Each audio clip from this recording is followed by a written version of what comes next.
எழுதிப் பழகுவோம். கடிதம். ஒருவருக்கொருவர் அன்பை வளர்த்து கொள்ள கடிதம் உதவுகிறது. கடிதம் மூலம் பண்டிகைக்கான வாழ்த்துக்களை கூறலாம். கடிதம் மூலம் பயண அனுபவங்களை தெரிவிக்கலாம். நாய். நாய்கள் மனிதர்களின் நண்பனாகும். நாய் அசைவ உணவுகளை விரும்பி உண்ணும். மோப்பசக்தி நாய்களுக்கு அதிகம். மீன். மீன் தண்ணீரில் நீந்தும். மீன்களில் பல வகைகள் உள்ளன. மீன்கள் பல வண்ணங்களில் காணப்படும். தொலைபேசி. தொலைபேசியை அலெக்சாண்டர் கிரஹாம் பெல் கண்டுபிடித்தார். செய்தி பரிமாற்றத்திற்கு தொலைபேசி மிகவும் உதவுகிறது.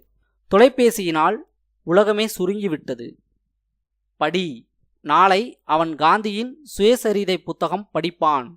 புத்தகம் படிப்பது சிறந்த பொழுதுபோக்கு. நான் மாடிப்படியில் ஏறினேன்.